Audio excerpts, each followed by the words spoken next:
Welcome to the Branded Beard Show, or what we're calling this summer free as can be, because that's what we're trying to do. That's the experiment this summer. Trying out some new things on this podcast, trying out some new business ideas, changing up the lifestyle a little bit.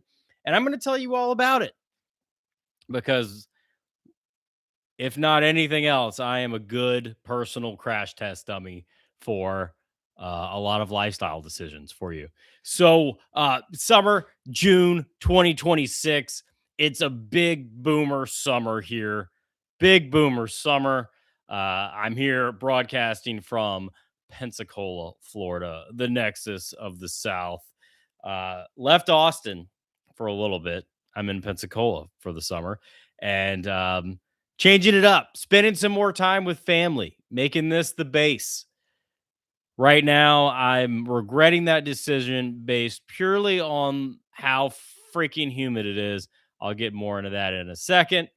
But yes, dealing with family. You ever go back home and visit family? You wake up in the morning, all right, and Fox News is on 4 TVs at once, and they're all like a half a second delayed from each other. So it's just like stadium echo all throughout the house. Fox News alert, Fox News alert, Fox News alert, Fox News alert. Trump boards a plane. Oh my God. Groundbreaking. Yes, like I said, the first thing I'll talk about is this. So I'll get more into why I came to Pensacola in a little bit. But you know, the one thing that I knew was going to be a challenge was the weather. I've lived in Austin, Texas for 5 years. Hot as hell, 107 every day in the summer and sunny. The thing about Austin, not humid. Pensacola, humid. It is like 87 degrees here and just the only word that pops into my head when I walk outside at any point in the day or night here is oppressive. Oppressive. That's the only word. And look, I grew up in this. I have lived in this for most of my life. I leave and go to Texas for 5 years, and this just becomes like, I don't think I can do it. I don't think I could do it.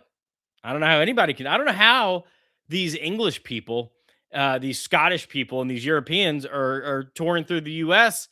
for the World Cup, having a great time, and they're not melting. British people do not do well in heat. They don't. They melt. They melt like pasty, freckled popsicles. It blows me away. But it is kind of cool seeing all that, right? It's kind of cool seeing the Brits, see Bucky's, Walmart, things that we take for granted for the first time and loving it because it's America, baby. Guns, bad weather. Yeah, that's what we do. So let me talk about this first. Let me get into the weather just for a second. And I know doing the weather is a faux pas because it's like I have nothing else to say, but I just want to show you this. I'm going to live stream something here. Here's the thing. And this is what we talk about lifestyle design in this show. And this is something that you need to consider. If you're going to move to one of the southern states, one of the gun wielding free states left in this world, i.e., Florida or Texas, you got to consider something. Weather matters. Okay. Now, I moved to Austin for non weather reasons because I knew it was hot.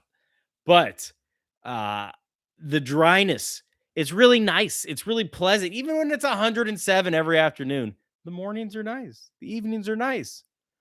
Here, I will take 107 and dry versus 87 here and 110% humidity. You step outside and your ass is sweating 10 seconds into it. Day or night doesn't matter. I'll take it. And all these people move to Florida. Now, look, I'm not saying Texas is the best place in the world. It's hot as fuck in Texas. But when you move to Florida, you have to consider the weather. And in the summer, There's no way around it. It sucks. And it rains all the time. It's humid all the time.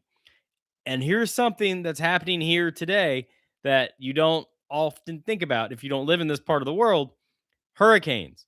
We have a tropical storm, okay, that made landfall at like Texas Louisiana border. All right.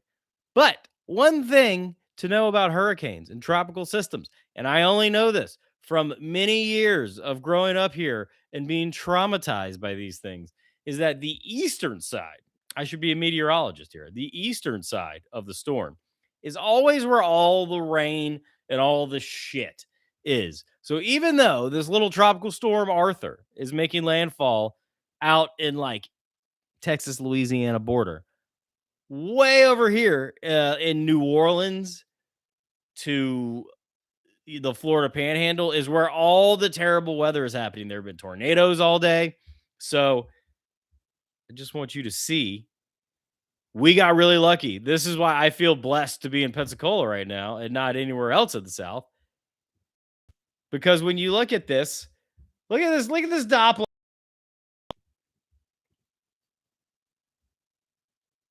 Look, we're in Pensacola. You see that dot? Like we're just edging. Look at all that edging going on. Edging that weather. It's just sweeping right past us like somebody threw a knife and it just whizzed past your ear. But we're good. Barely. Worked out. Didn't work out for New Orleans. They got flooded. What's new? All right. I'm tired of showing that. You can see the edging going on, the Doppler edging in full effect here. I've lost my mouse. Now I can't control anything. There it is. All right. Back to the tiki hut. Yeah, this background I felt pretty appropriate for the show, right? I mean, we're in Florida, Florida experiment. It's a little too nice for Florida, though. I may have to change this up. Okay. So that's it. Let me tell you a story about why I'm here now, where I am, what brought me here, etc. I'm going to close this Doppler radar out because it's distracting me. Okay. So, for the past couple months, I've wanted to iterate the business. I've always wanted to stay self-employed, but it's been difficult lately. I haven't really figured out what I wanted to do. I spent my sweet ass time trying to figure it out. And, I was feeling a lot of financial pressure. Meanwhile, I love Austin. I plan to go back, but I don't really know what I'm doing there right now, other than skydiving, which has been phenomenal. The community, everything going on there with that has been great. Beyond that, it's just kind of like I'm not sure what I'm doing there. You know, I was focusing so hard on starting a business to preserve this, I guess, lifestyle. But and I was trying to figure out something to do that was sort of aligned with my strengths and my interests. Um, and I knew once I hit a certain point, and this is me being completely honest, it's sharing something that I don't want to share, but I feel like I have to. I knew once I hit a certain point, and if I wasn't making any additional income, I was gonna have to pack it in. I was gonna have to do something to save money, and I hit that point. And there's something about, even though I knew that point was coming, I don't know. I just wasn't motivated to create a business or an income stream that was going to just merely that was just for the sole purpose of like paying the basics. I don't know why. That's just the way I'm wired. That's just something that doesn't really motivate me. I'm motivated by actually creating something cool that I want to create and sharing it. And I wasn't really sure what that was, and I didn't want to put like super income pressure on something like that right now. So I just couldn't figure it out. So I decided to go ahead and leave Austin for a couple months. I needed to end kind of like you get in survival mode when you're in a situation like that. And it sucks. And even when you kind of normalize it and, it's like I was able to normalize it and not feel like, oh my God, overwhelming panic, but it was still there. And it was just eating away at me and just sucking my life force away. And I just didn't want to deal with it anymore, too. Something had to change. So we pulled the plug, hit the reset button, pull the ejector seat, whatever you want to say. I just said, I got to make a change.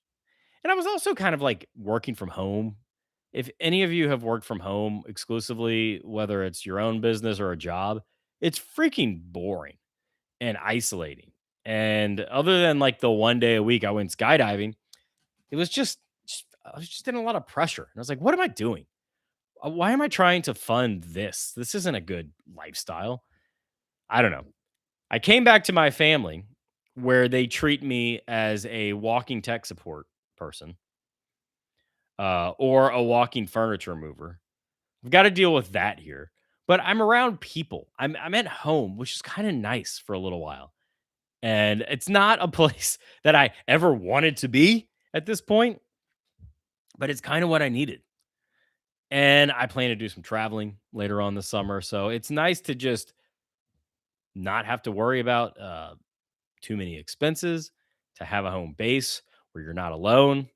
You can change it up a little bit. So that's what I did.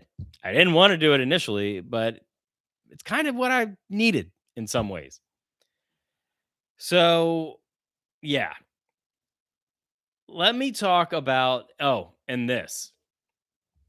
So, when I was able to move out, put my stuff in storage, leave for a while, the thing that emerged to me was so important. When I really got quiet and listened to myself and listened to my gut, it was not about making money.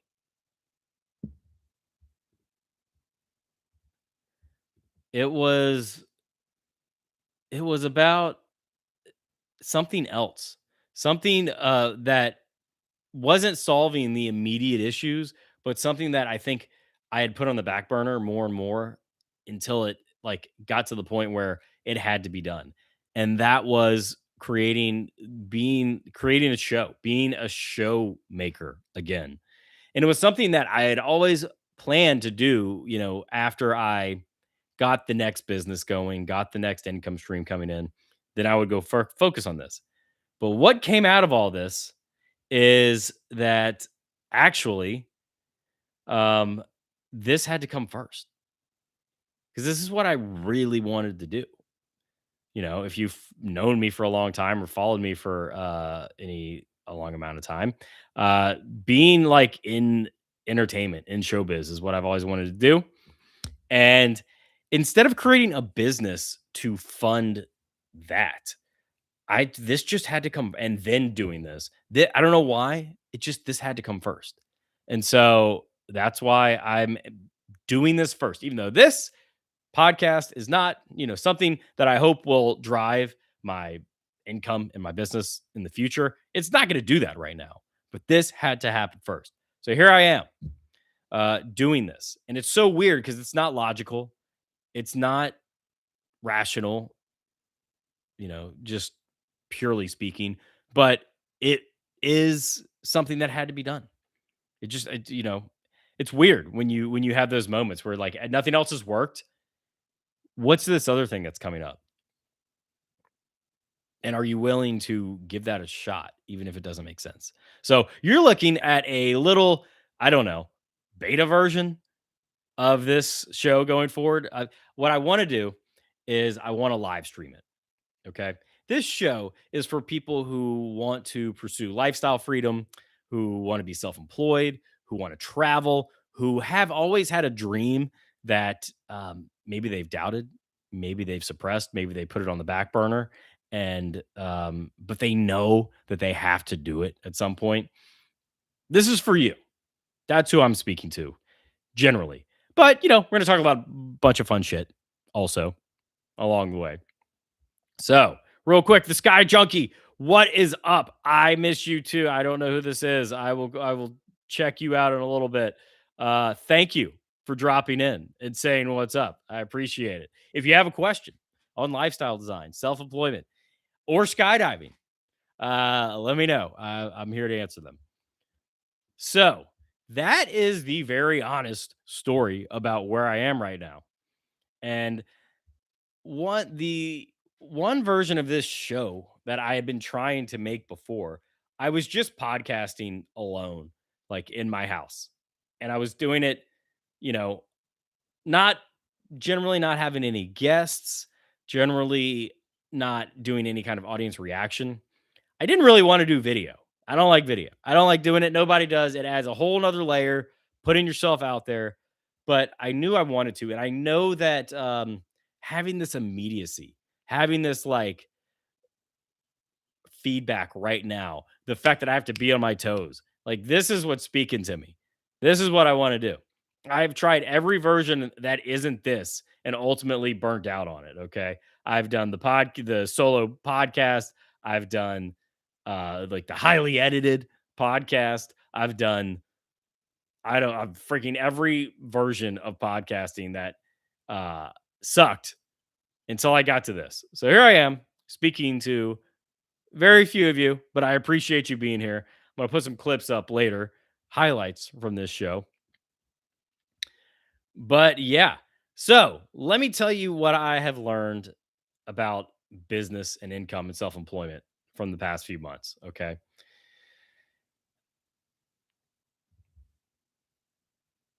The business that I was trying to start that ultimately didn't work, I knew it. I wanted to do something in AI just because that's all the rage right now. I wanted to create like voice agents for home service businesses. And I just felt like AI voice agents were really cool. And there was definitely a need for it. People who don't have the budget to hire another person to answer the phones can build an AI agent that is basically a human and does all that for them. It's incredible. But I was making a business that was like very operations heavy. And I don't love operations. I don't love technical shit, you know? I am more like this. I can do technical stuff. I don't like to do it. I don't like to build a business around that. I don't like to build it for like the long term. I don't want to be the person creating these AI systems and when they ultimately break down, having to be the one to fix it. It drives me crazy. It's not my core competency. I can figure it out, but it's not something I want to lead with. So, um, I had to realize that that just wasn't going to work. And now I'm trying to figure out another income stream. And I think what I'm really good at is helping people get clarity around what's not working in their business or otherwise. And so I am working on doing a business. And maybe that is kind of like, how do you use AI? Because I am up to here in AI right now about what it can do and not do. I'm fascinated by it. So I might build my business around that. But yeah, still figuring that out.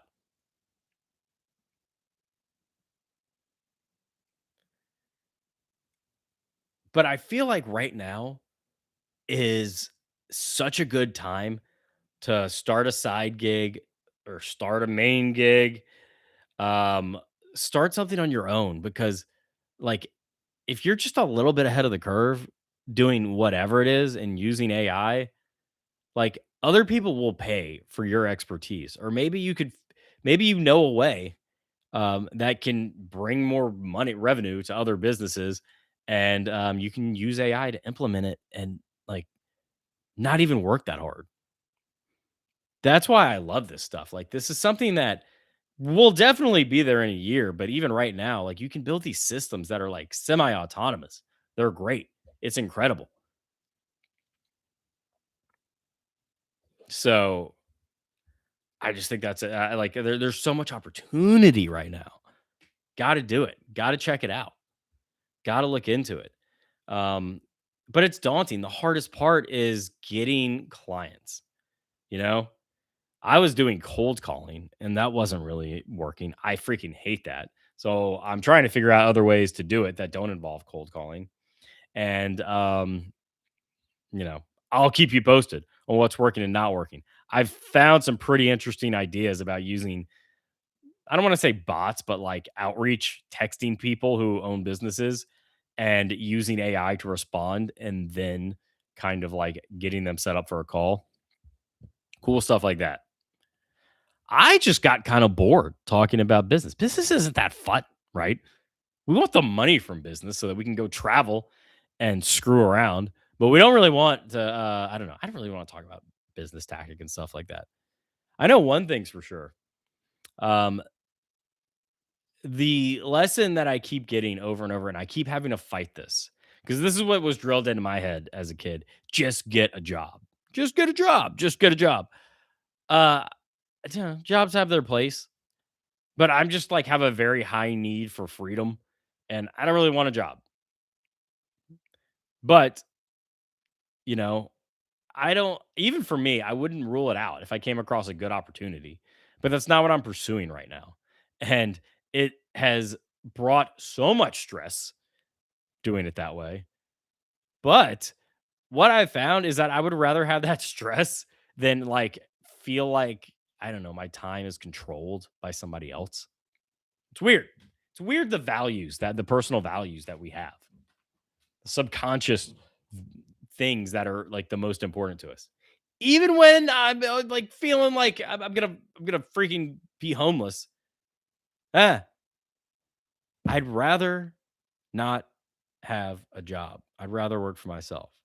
Does that make me any different than the homeless guy in Austin who's, you know, doing God knows what on that bus stop in front of the Dan's hamburger by my house?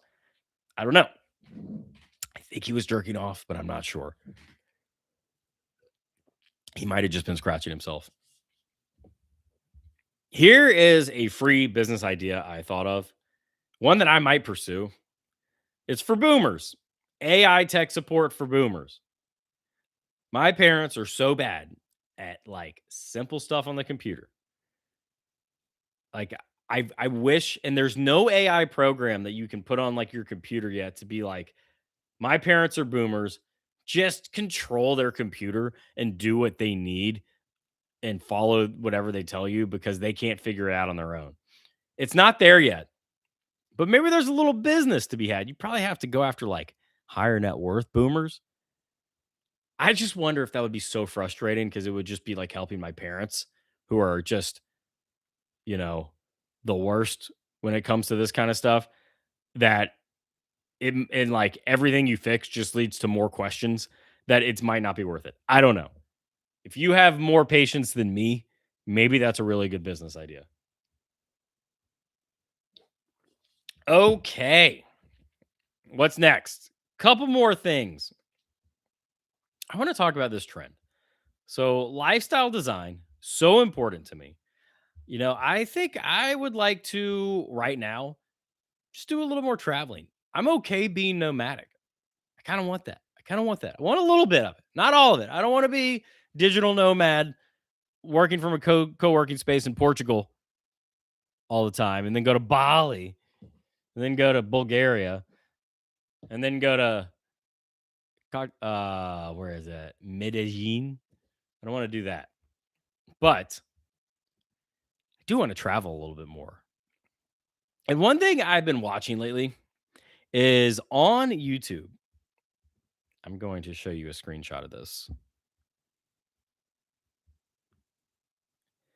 C has these millennials who have moved to other countries, millennial expats from America.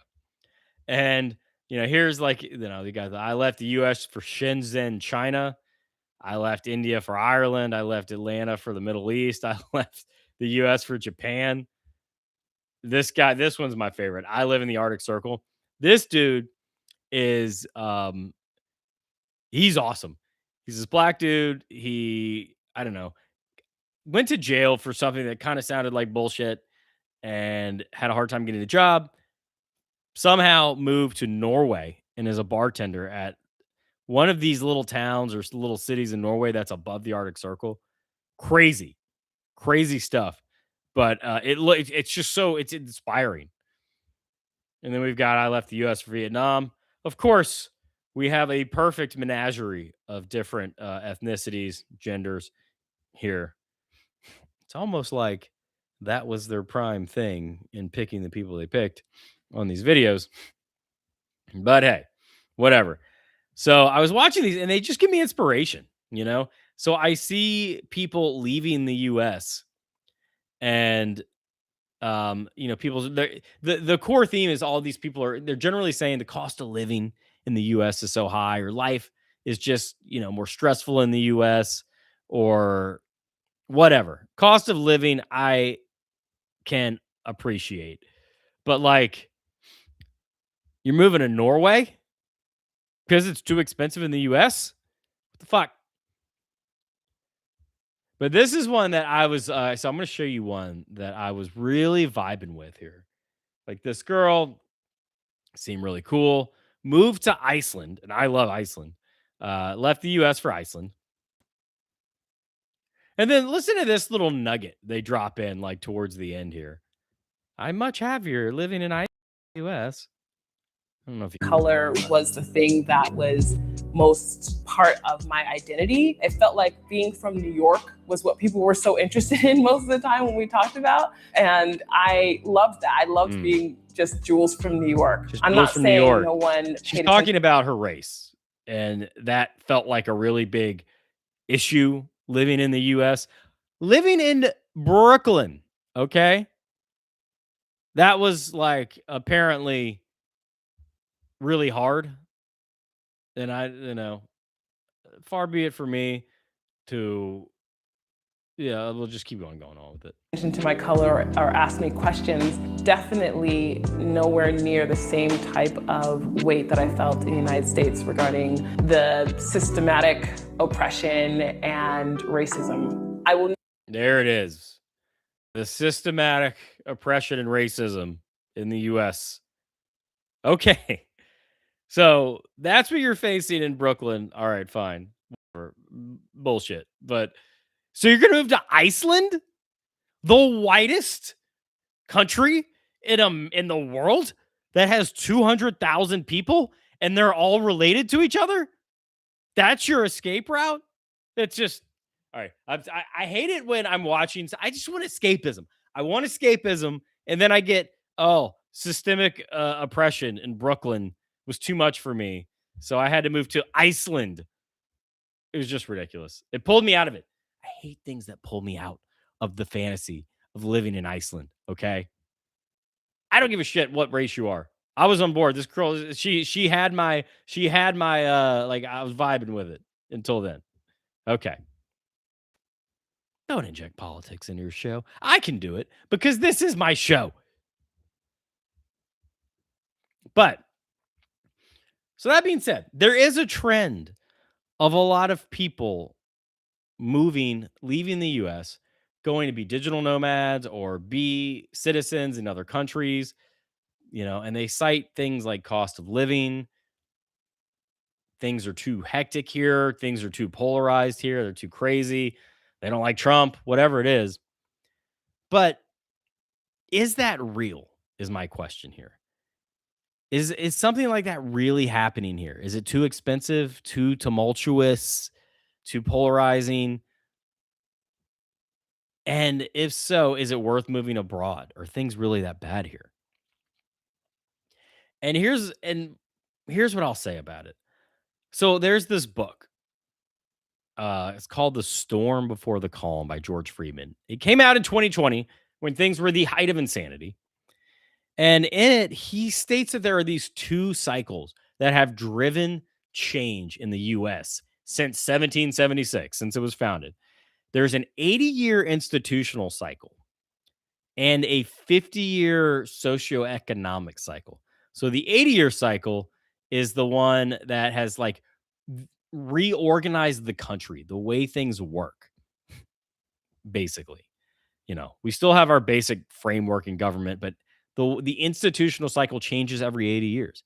80 years after the country was founded, that was the Civil War. Then after that, that brings you almost to like World War II. So, and now we're going through another one. And then there's the 50-year cycle. that has seen the formation of industrial classes, baby boomers, middle class.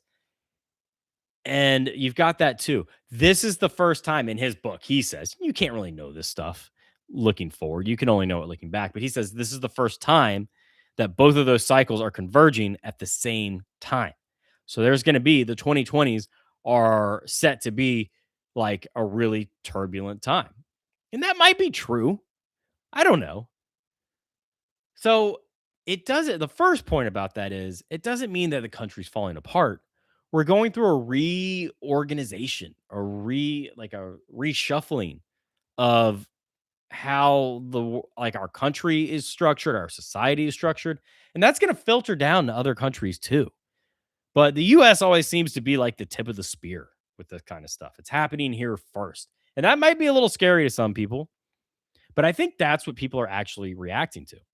So, in light of that, is it worth moving? Is it worth getting a plan B to go live somewhere else?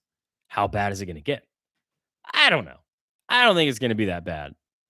And I think that there will be difficulties, but if you want to be ahead of the curve, you stay here because everything happens here first. And we're on the bleeding edge of technology. AI is going to change everything. So, I don't know. I don't think you have to leave. I don't think the world's falling apart here. I just think there's a lot of polarization. There's a lot of crap going on online. But if you turn it off, if you turn off the news, and I'm in a boomer household here, so I can't. I wake up to Fox News every day, unfortunately. I just try to filter it out. Um, are things really that bad? I don't know. Is your day to day life really that different? And if cost of living is your problem, I think you can move to other countries. Or I'm sorry. Yeah, I don't think you need to move to other countries. I think you could stay right here. Move in with your parents. You could save some money that way. Live in an RV. There are ways without leaving the country. I think just some people want to go live have wanderlust. And that's fine. Just say that. So I think that's what people are ultimately reacting to. I don't think the turbulence is going to last forever. I don't think it's worth changing your whole life over. But if you have the means, go live somewhere else for sure. Have a plan B. You don't have to live there. Go find a country in Latin America and have that be your backup in case things go to shit here. I would do that if I had the means, if I had the ability. Why not? It's an insurance policy. That's all it is. You don't ever, most of the time, ever use your insurance policy, but it's pretty cool to have a second passport. I don't know where I would go. I have French heritage. I don't have to live in France. I don't want to do that. But the upside of staying here in the US is that we are high growth. Europe's kind of stale. Europe's behind the times. Their rate of growth has really slowed, while the US has stayed strong. So you get some chop, you get some turbulence, but you're going to get way more upside.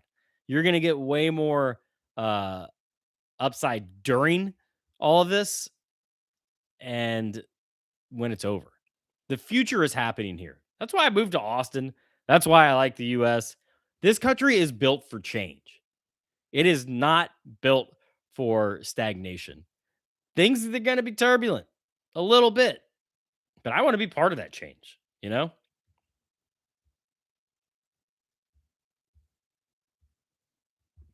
Okay. Last thing I want to talk about here. This is a fun one.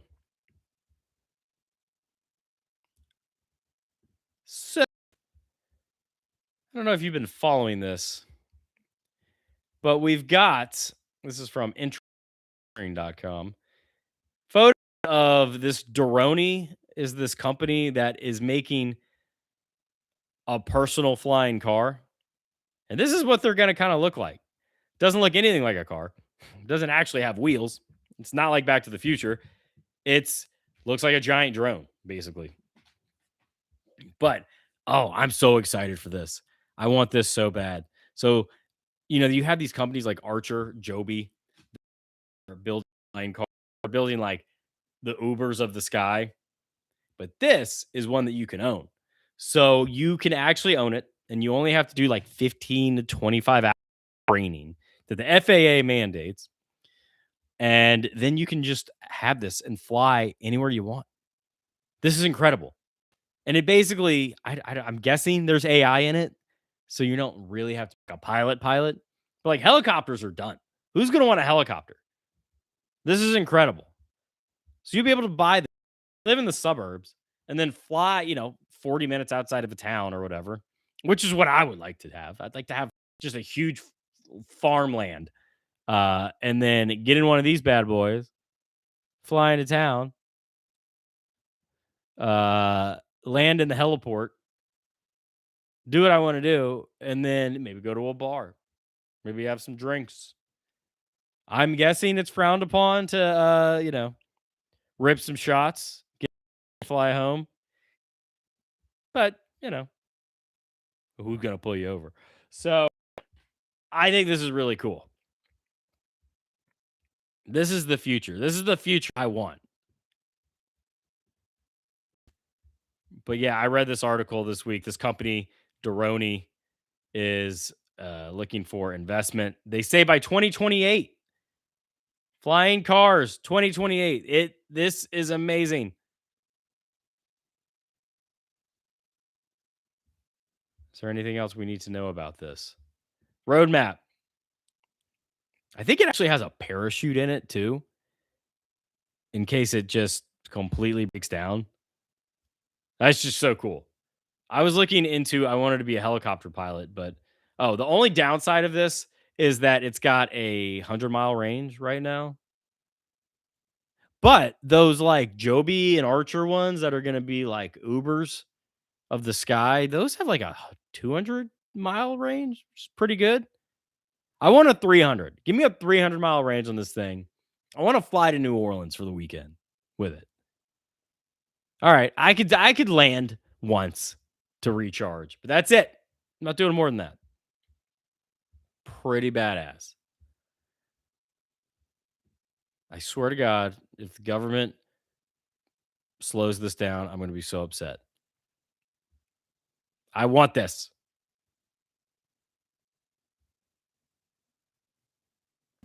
That's awesome. Okay, well, what have we learned today? We've learned that it's boomer summer. We've learned that I'm in Florida. We've learned that it's important to really listen to yourself when you're not being successful in one area, even though you think you should be. Sometimes you got to take a step back, got to do a little reset. You got to listen to yourself. And the answer, even if it doesn't make rational sense, might be the right one. And that's it. And USA, America is great. We have gas stations that have 100 gas pumps. That's incredible. What more do you want? I have been your host, Brandon Biard. Thank you for listening to this live stream. I am so glad that you were here. Come back next time, next week, as we hone in this show a little bit more, get some audience participation. We're going to start having guests soon.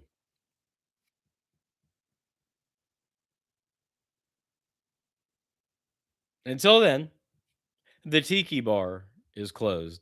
I'll see you next time. Thank you.